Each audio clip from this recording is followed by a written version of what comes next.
Okay, thank you. So I said, who is Octavia Spencer? She said, oh, an American actress. She was in the help. She thought I would be happy. But I wasn't. Yeah. Octavia Spencer has a net worth of 14 million US dollars. So I told this woman, when you meet Octavia Spencer, tell her she looks like an asylum seeker in Coventry.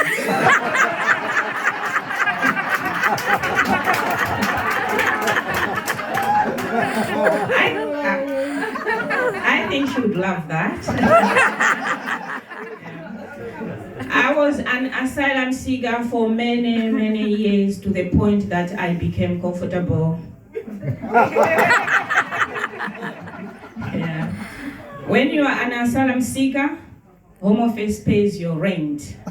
I'm no longer an asylum seeker. I've been granted refugee status. That means I have to start paying rent. and that sucks. As an asylum seeker, I never used to cook. I never used to do shopping because someone was giving us sandwiches.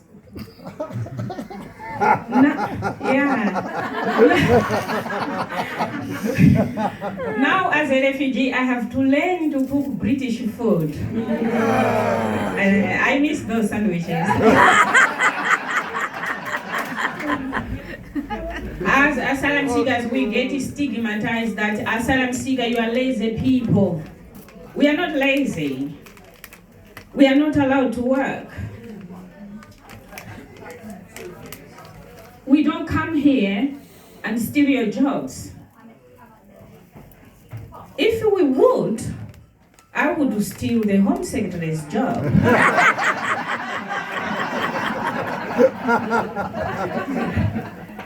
I used to think that Labour Party liked refugees. But the Home Secretary has just said, as a refugee, I need to go back and claim asylum again. Who does that? Okay. So now as a refugee, this is what I hate as a refugee. Being in the office 9 o'clock in the morning. I never used to do that as an asylum seeker. We are not allowed.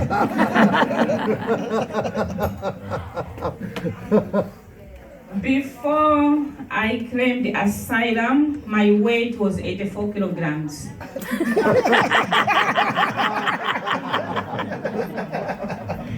I now weigh 150 kilograms. Yeah, I've doubled the weight. I think it's those sandwiches. I usually do my comedy sitting down. This is why Sean was giving me the chair, because I usually do my comedy sitting down. But today I'm doing it standing. I guess it has saved me from what I usually hear. When I sit down, people say, hey, it's stand-up comedy. But here is why I do my comedy sitting down. In my culture, it is disrespectful to talk to you guys while standing, like I'm doing. So I'm not going to leave my culture just because I am in England. As Malawians, we love sugar. I used to put 5 sugars in my tea. Oh my goodness. But here, when I put 3 sugars in my tea, people say, oh, is that a cup of tea or are you making a biscuit?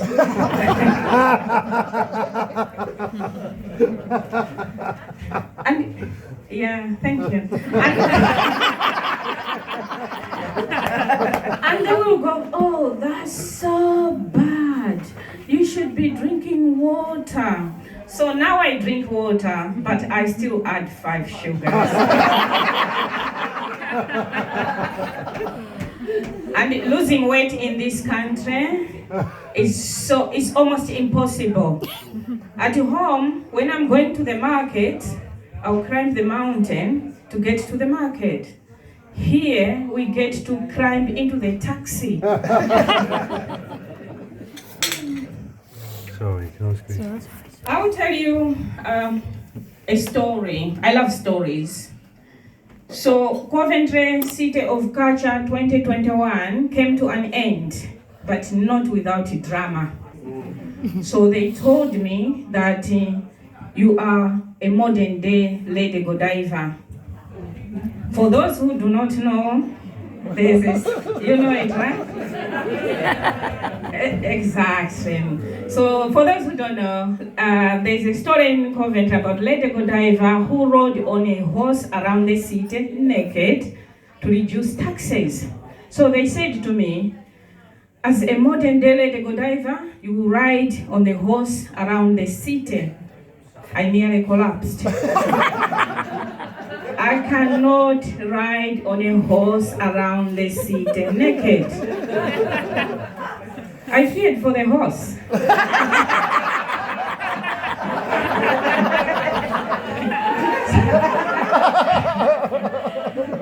So I asked, will my horse get blinkers? They said, no, Loraine, you will keep your clothes on, but they insisted that I get on the horse around the city. Oh, what the heck. I'm someone who has an odd fear. I'm afraid of small animals like cats. Now think of a horse. So I started searching on ChatGPT. Can a horse run away with me? Do horses bite? Do horses like people from Malawi?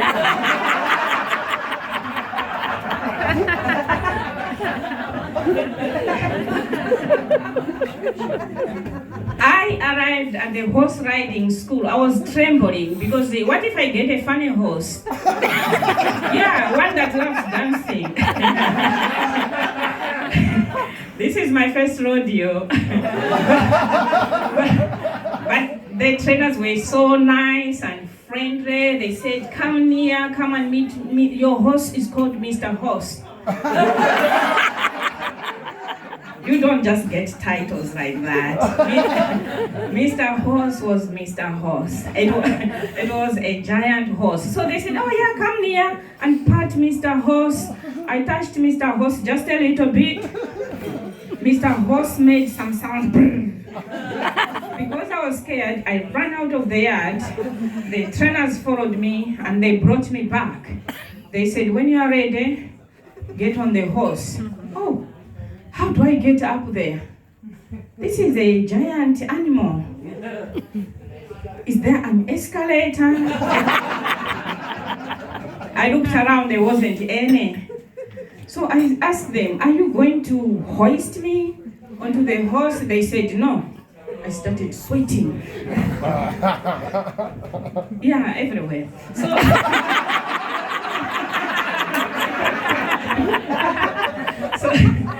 So the first day, I was sat on the horse, holding on the reins high up. And I couldn't talk. I thought I would throw up that day. And the trainer said, Loraine, you look like a meerkat.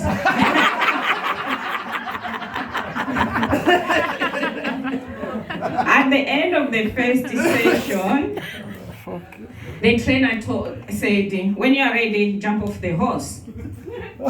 Yeah, how do I get off here? And indeed, I could see young girls jumping off the horses.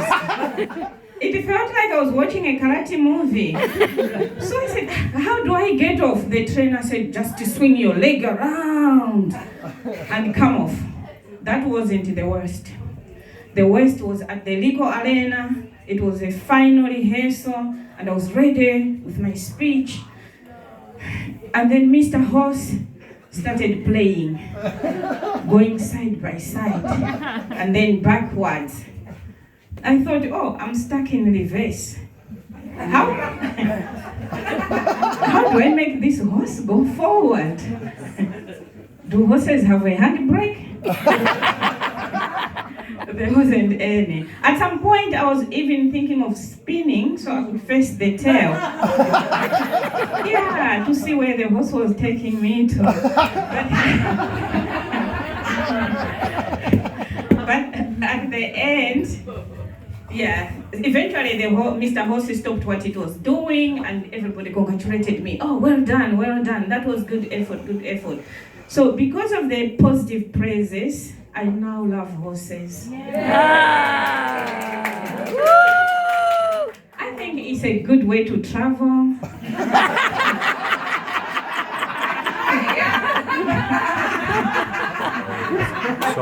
You don't need an MOT. It's more reliable than the train. But it will depend if the Home Office will accept my horse application. Give it up for Loraine.